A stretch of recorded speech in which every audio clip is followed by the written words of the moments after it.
Мотор. Харе Кришна. Харе Кришна. Гранду Прамадас. Рад тебя видеть в бодром здравии, в хорошем здравии, настроении служения. Харе Кришна. Ну, с чего мы начнем? Расскажите нам про свои Успехи. Ну вот сейчас еще одну книгу написал. «За чертой оседлости» назвал. То есть вот материальный мир – это черта оседлости, то есть нас туда не пускать, не приглашает пока. Ну как в свое время было, значит, до 2014 года черта оседлости, то есть евреев никуда не пускали. Ну, в большие города, за исключением те, которые были купцы третьей гильдии, например, или врачи, или какие-то очень ценные. Ценные кадры. Да. Кадры решают все. Ну да, даже при Гитлере были такие ценные. Но вот этот материальный мир, он, значит, подобен вот такой черте оседлости, где мы вот находимся. Идея не нова. Да, идея не нова. Нил суп солоном, как говорится, нет ничего нового под луной. Вот. Ну, как в твоей епархии? Я не очень посещаю слишком искон. Просто против меня выдвинули обвинения. Еще процесс продолжается? Нет, процесс закончился, в принципе. Дело закончилось по обвинениям. Да. И было обжалование, но обжалование не подлежит. Даже почему? Ходили мы по второй инстанции в суд, чтобы опровергнуть свидетельство, которые когда лжесвидетельства. Но нас обвинили в том, что мы поддержали, чтобы новый храм построили для Рада Говинды. И что из этого? Что это криминал? Да, это криминал, это против воли GBC. А, вот даже как. Да. И GBC большими буквами было написано, то есть обвиняемые, в том и я в том числе. Ну, как одного из борта директоров. Да, обвиняемые как бы и обвинители. Обвинители это GBC, новый Board of Directors. Ясно. И GBC ISKCON. И кто, значит, ты и Рамабадра и еще несколько человек, которые были на Board of the New York Brooklyn Temple. А как поделили? Еще не дали нам. Еще не дали, еще не присудили ничего? Нет, еще не присудили. Вот мы все ждем, как бы файн. То есть еще пока еще... Да, но они, GBC использовал очень известных, очень дорогостоящих адвокатов. Ну, естественно, да. То есть могут быть я думаю, это будет 10 миллионов, 10-20 миллионов точно. Сам иск? За оплату, да, я думаю так. В смысле, этим лоерам заплатили 10 миллионов? Я не знаю сколько, но они по $500 в час берут. Я не знаю, сколько они возьмут с нас. Сколько. Это давно длится? Это с 17-го года. 17-го, ну да, уже поднабежало, как говорится. Еще в этой жизни и следующей буду расплачиваться. Это как реинкарнация. Из жизни в жизнь я буду платить ISKCON неоплаченные долги. Ну что, еще книга, я не помню, давал, не давал, Карфаген должен это разрушить. Да, мне давали. Поэтому... Ну что еще тут происходит? У нас на Фейсбуке очень большая группа образовалась из преданных, из тех, кто были раньше преданными, те, кто как-то пострадали. Больше, чем 5000 человек набралось. Ученики Прабхупады? Там все, и ученики, и бывшие ученики Прабхупады, которые сейчас в ISKCON, из разных стран, Индии, Австралии очень много преданных, Америки. Дело в том, что в ISKCON очень, не знаю, как это сказать правильно, но поощрялось или не поощрялось, но ничего не делалось из-за того, что над детьми издевались. Это по-английски называется Child Protection Organization, CPO. Они просто сейчас работают, чтобы найти какие-то случаи, когда издевались над детьми, домогались до детей. Но был уже иск там на 400 миллионов. Да, но все равно те люди, которые этим занимались, они все равно на протяжении долгого времени держали большие позиции. Сейчас недавно, понимаете, в чем проблема, что многие преданные, они же по-английски не читают и, может, не знают, что происходит. Да, это скорее всего так. И Facebook это одна, как бы, такое, как медиа, то есть пространство в интернете, где люди могут обмениваться своими мнениями, что происходит. Бхактивидья Пурна с вами, сейчас его даже сказали, что так не называть, он был долгое время, лет 30, я думаю, лет 30 он был главным в Майяпурской гурукуле. И под его руководством, и он знал все это, происходило абьюз, то есть издевательство над детьми происходило. Он знал. В конечном итоге сейчас его сняли, разжаловали до... Сейчас сказали, чтобы он не носил это имя, а дали ему имя Анарвешавапу обратно до саньясы, сняли с него саньясу. И сейчас я не знаю, где он живет. Сейчас или в Финляндии где-то он живет, или где. Он вообще оригинал? Он американец. Американец. Его отец был известным, какое-то время киноактера, Вакслер его фамилия. Можно найти на интернете. Ну да. И под его руководством, он был сторонником ведической культуры, то есть все, даже не сшитую одежду носить, имел такие возможности носить деревянные клаки, такие, когда он ходил, клак. И он отвечал за женскую гурукулу и за мужскую. В мужской гурукуле полный конец происходил, там издевались над детьми, насиловали их. Это он все прекрасно знал. А кто это иск подает? Вообще это не иск. Или еще пока еще в Исконе существует структура, которая занимается издевательствами. Просто уже людей не было. Вот до этого уже дошло, уже не могли люди уже терпеть этого. И он еще начал в женскую гурукулу ходить, там свои эксперименты проводил. Да. С кем-то он там... Мне статья попалась на английском, я ее перевел у себя там, выложил в ВКонтакте. Да, и существовало, то есть люди уже в Майяпуре уже не могли, то есть... Но все равно существуют определенные люди, которые занимаются или занимались насилием над детьми, они до сих пор стоят во главе храм Планетарий, есть в Майяпуре очень известный храм, сейчас строится Бхавананда, очень много против него кейсов, много случаев. Даже некоторые ребята, гурукульцы, они даже покончили с самоубийством, до того дошло. Издевался. Я читаю, это мне уму непостижимо. Один преданный пишет, что когда он был маленький в гурукуле, Бхавананда делал инспекции, как в концентрационном лагере инспекции. Всех загонял в душ, мальчиков раздевал и тер их до крови. Такой камень есть такой, как обычно на пятки, когда стирают пятки, такой шершавым камнем тер им спины. Ну что это издевательство? Это самая малая часть. Насиловал этих мальчиков. И поэтому, а сейчас как бы в Исконе на это закрывает глаза, несмотря на то, что у него вот эти все потребности, я не знаю, откуда эта культура. И он вокруг себя создал культуру людей, которые это пропагандируют. Даже. Вот, Сатадания был там еще один саньяси, там сейчас он главный тоже в Майяпуре по строительству.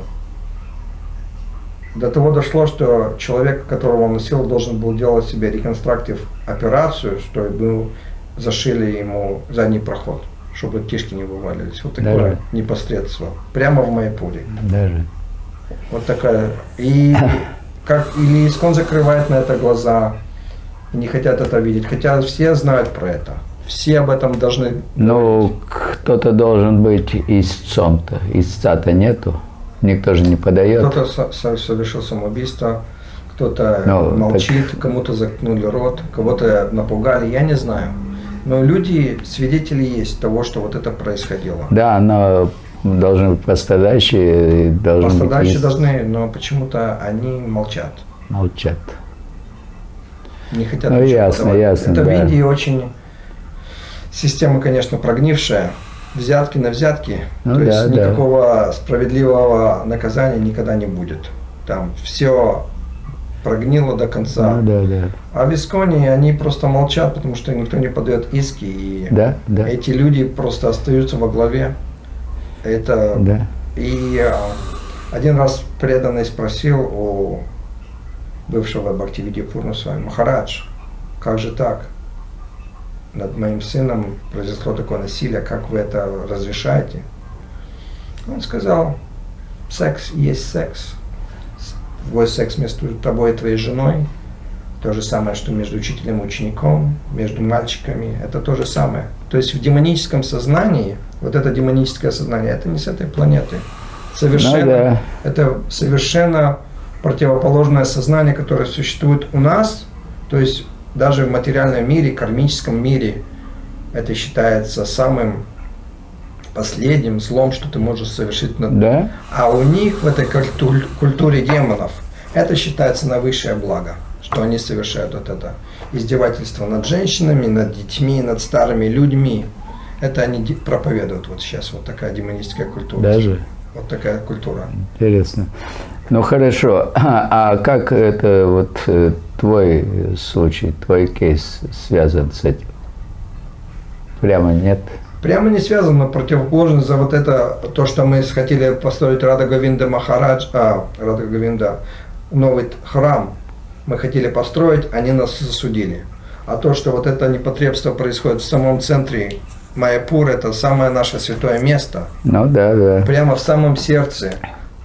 И они ничего не закрывают на это глаза в последние 50 лет. Ну а кто, Джапатак ответственный? Джапатака с вами поднял кейс, он уже, ему, видно, столько пожаловались, что он уже не мог терпеть. То есть он это, мне кажется, возбудил? Это он продвигал. Но все равно защищают Бхавананду, защищают Сатаданью, которые вообще самые первые, которые должны пойти. Ну да, но они хорошие менеджеры. Что? Это как это, я не знаю, по-английски называется резюме, когда ты поступаешь на работу, ты пишешь о своих достояниях и подаешь это. Так что это самое первое достояние, что когда их принимают на работу, если видимо, не могли построить Майяпурский храм. Ну, я так слышал, что, так сказать, Форд, ну, значит, там Махарадж, то есть Амбариша Дас, вот, внук того, он, значит, говорит, что я лично контролирую все финансовые потоки, которые моей династии. Да, мы собираем пожертвования тоже. По всему миру преданные жертвуют на этот храм, чтобы эти люди, так называемые, которые насильниками являются. И, видимо, он, так сказать, пригласил их. Чтобы им платили огромные зарплаты? Не то, что, а чтобы они руководили этим А что, кроме проектом? них, нету более ответственных людей, которых у них не помешана эта их репутация вот этой кровью детей? Но это не как оправдание, это просто, говорю, вот как одно с другим на самом связано. деле, мне кажется, это их самая главная квалификация, что они вот квалифицированные насильники. Насильники. Ну, да. Это не из этого мира эти насильники, это демоническая культура, которая проникла в Искон, и не только в Искон проникла, но и до самых высших эшелонов власти. Это не первый кейс, то есть это не первый случай, когда в Исконе, в Майяпуре, в руководстве Бхавананда, Сатаданья, Аннардеша Вапу, Бхактивидья Пурнасвами, Нитайчанд Махарадж. Это только те, которые саньяси, я знаю. Сатаданья был саньяси, Бхавананда был саньяси, Аннардеша Вапу, Бхактивидья Пурнасвами был саньяси, Нитайчанд Махарадж был саньяси. Все это саньяси. То есть эти люди, они проникли в сердце Искона, в сердце, просто проникли и руководят потоками денежными, финансовые контролируют поток. Был один преданный, я читал его тоже, он сейчас не является руководителем, но он очень много собирал денег для Шрила Прабхупады, его зовут Гуру Курипа. И не оправдываю его способы собирания этих денег, но Прабхупада послал его в Японию, они занимались разными там махинациями, собирали деньги, воровали эти, какие-то там были ручки с золотыми перьями в те времена, они как-то вытаскивали магазины, журналами Back to Godhead у этих японских. Ну, я читал это. Но сам Гуру Крипа тоже, он из зеленых беретов, американская пехота, он занимался во Вьетнаме, воевал. То есть вот он непростой парень. И он был саньяси. И как-то Бхавананда в те времена, Гуру Крипа тоже был саньяси. Начал что-то против него выступать. Он ему сразу сказал: ты закрой рот, ты гомосек. И ты живешь на мои пожертвования, что я посылаю в Майяпур. Вот такой паразитический образ жизни. Ну, конечно, какие-то достоинства, может, и есть у него, но вот эти все достоинства прикрываются насильственным действием против детей. Мы никогда, ни вы, Мурали Махан, ни я, когда приходили в ИСКОН, мы никогда не вступали в эту организацию из-за этих людей. Мы даже не могли представить, что эти люди существуют. Да. Их сознание осквернило все. Да. И сейчас вот этим замалчиванием вот этого всего, вот этой всей грязи, конечно, мы боимся испортить репутацию ИСКОНа, но уже подпорчена уже не... Ну, вообще надо сказать, что от того ИСКОНа, который регистрировал Прабхупада как траст-опретарь, его не существует. То есть он формально существует, но, так сказать, много других под этим брендом ИСКОН существует организаций. Вот я говорю, наш друг Абхимани, вот он этим занимается, говорит, в одном Нью-Йорке, ну, в штате Нью-Йорк, более 40 регистраций. Они регистрируют, потом закрывают, потом, то есть отмывают деньги или что-то делают. Вот. Поэтому ИСКОНа как такого не существует на самом деле. Я где-то в 2009 году написал статью «Миф про ИСКОН», что никакого ИСКОНа нет. Вот я проповедовал и, так сказать, внедрил вот эту идею, так сказать, ИСКОНа в эти тупые головы. Никакого ИСКОНа нету. Есть просто какая-то, так сказать, финансовая олигархия, вот, которая управляет всем. Они живут с этого, они огромные деньги делают, миллионные потоки, в Майпур идут миллионные потоки. Да? BBT жертвует 50, или как сейчас называют BBTI, жертвует 50% от производства. Да. Потом преданные, такие как я, жертвуем деньги на строительство храма. Мы жертвуем деньги на строительство храма. А что получается? С этих денег, конечно, что-то строится, но чтобы давать возможность, чтобы они жили, мы на это не подписывали. Да, и я что хочу сказать, в мою бытность, так сказать. Миллионы долларов. Ремонт барщины старинным оброком легким заменил. То есть 20 тысяч с каждой ятры на то, чтобы приезжал, значит, GBC, гуру и так далее. Вот начиная с того момента, как общество было зарегистрировано где-то в 1988-1989 году, открылось, так сказать, такой доступ бесконтрольного, так сказать, использования. И те, которые печатали книги, в частности, Саньяс, вот в личной моей беседе, сказал, мы каждый месяц отправляли в течение многих-многих лет $1 миллион с распространения книг. Только с России. Ну а где? Ни храмов, ни в Москве, ни в Ленинграде. Вот это один вопрос, Махарадж, где же деньги? Да. Где же эти деньги, которые на московский храм? Ну, это мы еще не поднимали этот вопрос. Но я не знаю, преданные просто свыклись с мыслью. Сейчас они в каком-то там, я не знаю, в Москве какой-то амбар сняли, я не знаю, что такое, вот склад. Ну, в конечном итоге, так сказать, ну и в настоящее время эти деньги, они идут вот в основном через Тунеева, через Чентань Чандру, так сказать, этих проповедников. Конечно, у них тоже что-то к рукам прилипает, но это копейки. Ну да, где эти деньги, куда они идут? Другой момент, когда сняли этого Бхактивидья Пурна с вами, Шиварам с вами в своей личной переписке, не для общего голосования, он писал, только для личного, как-то это имейл всплыл. И там он ставит вопрос, а как же быть с Махараджем, который сколько времени отдал ИСКОНу? Мы должны ему какую-то пенсию назначить, может быть, сейчас мы его выгнали из ИСКОНа. Ну вот это вот одна там женщина, да, ну уже взрослая, она девочка еще была. Вот она написала письмо, я говорю, перевел, так сказать, в это, у меня там есть в одном из, значит, ну, сайтов, или как сказать, вот, есть пост вот этого письма, где она, так сказать, подробно все описывает, и что, значит, Шиварам, якобы он даже делал замечания, так сказать, Бхактипурна. Какие замечания? Посмотрите на видео, как они обнимаются. Два самых лучших, лучших самых, как это по-индийски, он сказал слово, гуру бай, самые лучшие друзья, мой самый лучший друг. Да, да. Как он принимал его в Венгрии. Посмотрите видео, какие обнимашки, целовашки. Там же все показано, Ну, вот, документировано. Сейчас, конечно, они все подчищают, там все открещиваются от этого Махараджа, все Индрадюмна с вами открещиваются, я даже не знал его, хотя так мельком видел в Майпуре. Да. Шиварам с вами говорит, иногда останавливался с ним. Бхактивидья Пурни с вами, все они открещиваются от него. Ну, я помню этого человека, в принципе, так сказать, все. Он был экспертом, почему его держали. Он был очень известным, он делал яги. Да. Устраивал шоу из этих слонов, как Да. Но это все было прикрытием. Это издевательство продолжалось с конца 80-х годов. И каждый из них знал, что этот человек является причиной.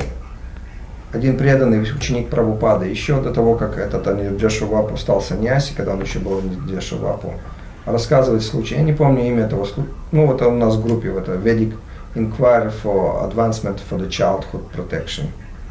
Vedic Inquiry называется группа в Facebook. И он рассказывает случай, что когда в 85-м или 84-м году он приезжал в Майпур, он сильно преданный, его поставили охранником у Киртинананды.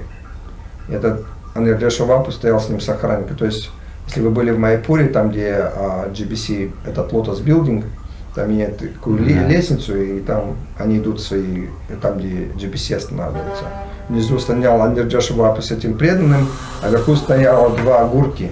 Гурки — это такие натренированные непальские солдаты у дверей Киртинанды. Этот преданный услышал крик маленького мальчика, доносился из комнаты Киртинананды. Он подошел к этому Анирджешвапу, они вместе стояли, как охранник говорит, что делать, это же какой-то ужас, он насилует там маленького мальчика.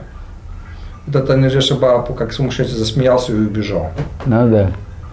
Вот этот преданный говорит, я после этого взял билет и улетел обратно в Америку, я уже этого не мог терпеть. Вот такие вот случаи. Ну, хорошо, но это дело в настоящее время, оно расследуется или... Это дело уже закрыто. Анирджеша Вапу уехал с Индии, потому что в Индии сейчас приняли закон, что те, кто замешаны в насилии над детьми, будут прибегать к ответственности. До этого такого закона не было в Индии. Вот даже так. Ну вот под это дело они быстро начали подчищать. И вот он уехал, сейчас непонятно, где сейчас он или скрывается в Финляндии со своими учениками, или еще где-то. Та женщина, которая отвечала за женскую гурукулу, которая тоже была причастна к издевательствам над девочками, она сейчас, ее Ширадки зовут, со своим мужем находится в Нью-Раджа-Даме, в Венгрии, у Шиварам с вами. Ясно. Дай Бог, чтобы там тоже ничего не было с детьми. Вот такие ситуации. Ну да. Тени над Нотр-Дам до Пари.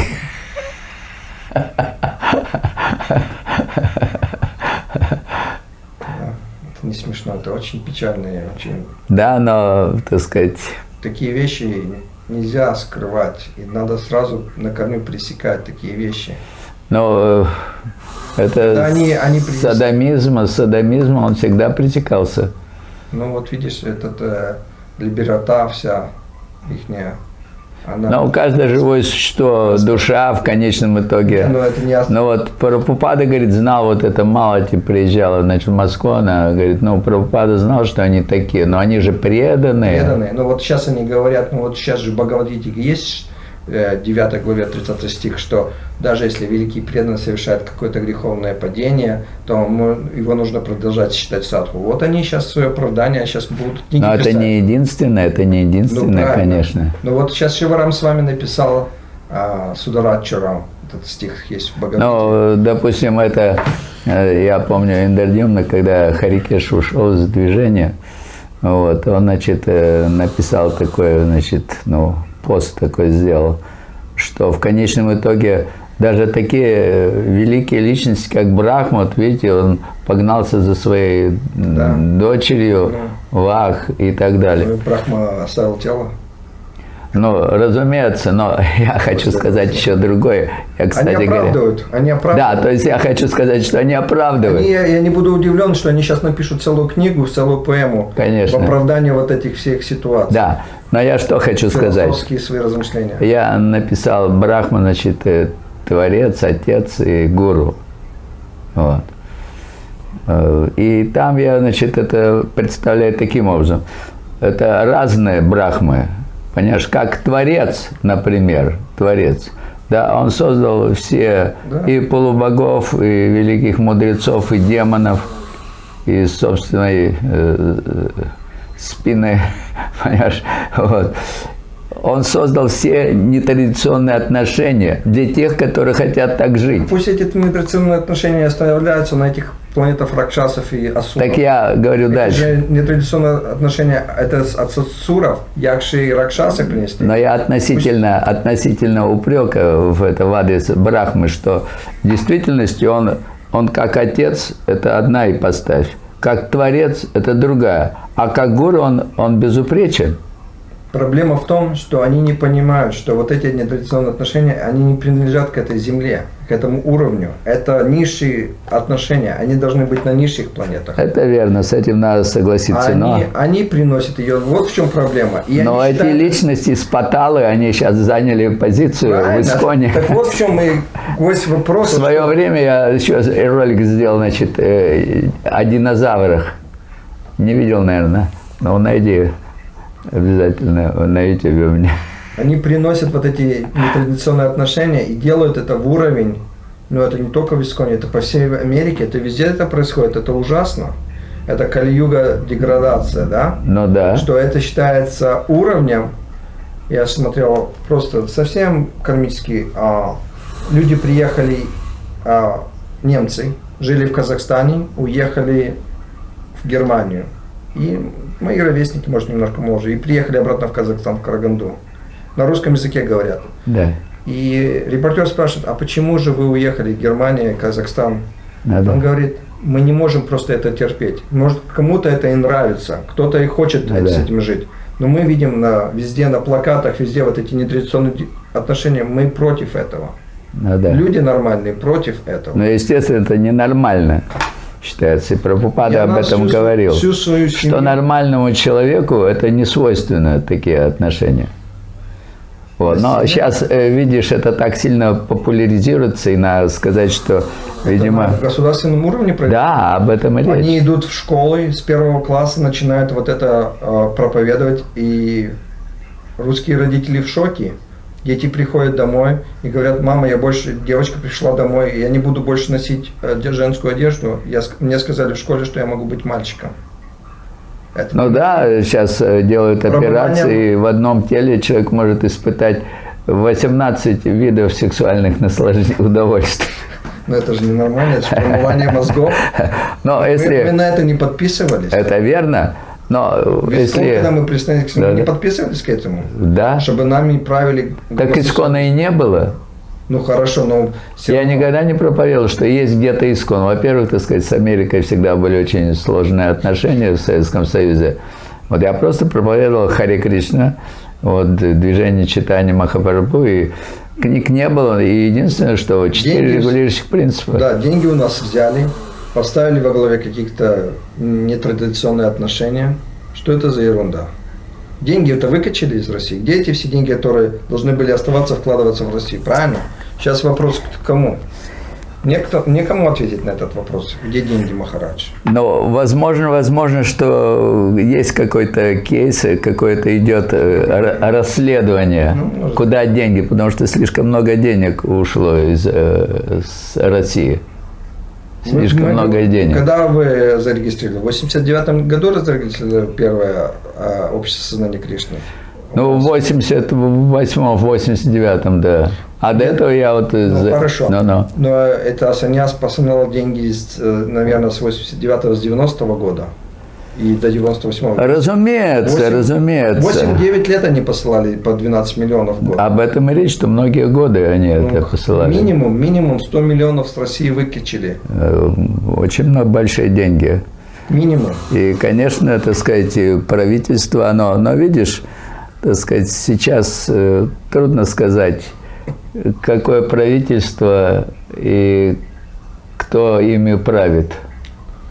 Непонятно, кто правит. То есть сейчас именно глобализация, она, так сказать, ставит все это на такой уровень, что практически к ним невозможно докопаться. Ну, я думаю, в Вот России... в этой Карфаген должен быть разрушен. Там я пишу, значит, историю одного молодого человека, которого склонировали.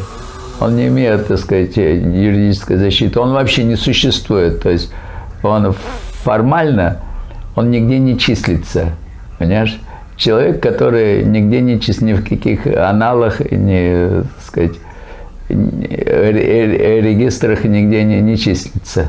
Корпорация. Вот. И, соответственно, даже я, говорит, если я хочу вот сейчас, ну, сказать, вот, что со мной делают, понимаешь, так сказать, мне никто не поверит. Меня просто посадят в дурдом и все. Да, сумасшедший. Где он сейчас живет? В Америке этот человек? Ну, я сейчас уже не помню, но я говорю, ты можешь посмотреть в книге это. Ну, это настоящий человек. Да, это настоящий человек, и они, так сказать, он очень способный музыкант, то есть они нашли, что он хорошо может их развлекать, короче говоря. Робот. Да, все. И он нигде, ни в каких реестрах, он нигде не числится. Но это не единственный случай. Одним словом, да, вот это вот, как сказать, я знаю, это или мировое правительство сейчас называют, или еще как-то, но что или кто находится в этом правительстве, знаете, ну, если взять вот этот Дэвид Эйк, вот этот известный конспиролог, вот в связи с пандемией, он, так сказать, много там написал и рассказал. Вопрос, почему ему еще дают возможность говорить, если все под контролем? Но поскольку вот Америка вроде свободная страна, то есть здесь дают, так сказать, возможность высказаться. Но все равно он маргинал, мне кажется, за ним нет большого последования. Не, конечно нет.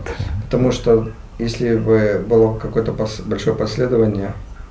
Нет, ясно, что он, так сказать, ну, высказался. Я думаю так, что в ИСКОН эти люди не просто присоединились, они были внедрены этим мировым правительством. Да, большая организация, и чтобы она действовала независимо, понимаете, да. Я думаю, что и в России тоже. Да, обязательно, потому что... вот сейчас, кто там отвечает за ИСКОН, что-то мне кажется, что там они все связаны с ФСБ как-то. 100% нет может, сомнений. Не все, но многие связаны как-то. Да, и возможно, что они, так сказать, и являются инициированными учениками того же Хакимова или, так сказать, Тунеева. И поэтому все вот эти вопросы, где деньги, я думаю, никогда не будут отвечены. Да, поэтому, ну, что скажем, сказать, соляви, как говорят, такова жизнь. Мы разведем просто Поэтому что, я говорю, пока Кришна предлагает, говорит, приходите ко мне, нужно воспользоваться его предложением. Все. Повторяйте Хари Кришна, будьте счастливы. Да.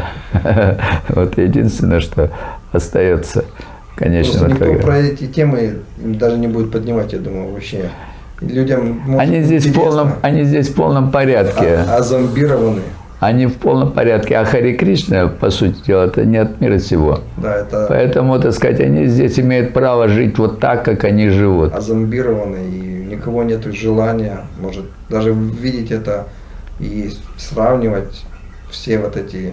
Но в то же самое время, как когда-то вот эти карма перевесит, и они должны будут ответить за страдания, причиненные другим. А это, видишь, это никого не интересует, потому что это основа материального мира. Да. Поэтому пока Кришна, говорю, предлагает нам, приходите ко мне, надо воспользоваться просто его предложением. Преданные не должны быть равнодушны к страданиям других.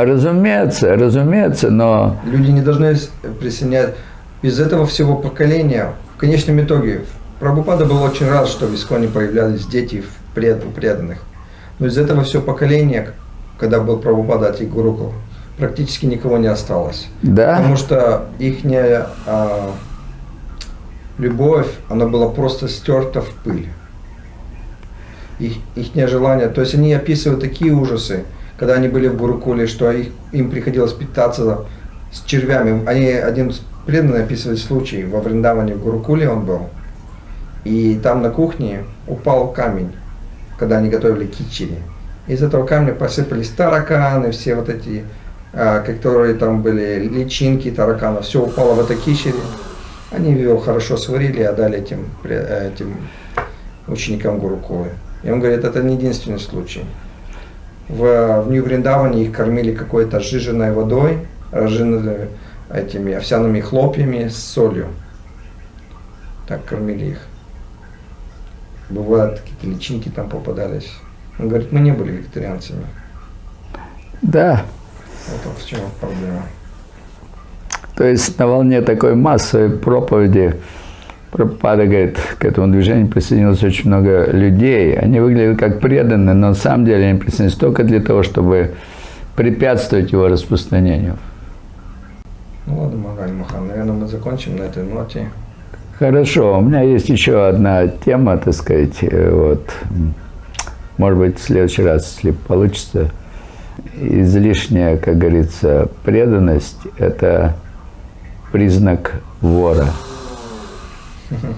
То есть вот такой преданность. Кто-то Прабхупада так говорил, излишняя преданность это признак вора, то есть очень красиво, все отглажено, красиво выглядит. Все прям с такой преданностью. Блестит просто лысина.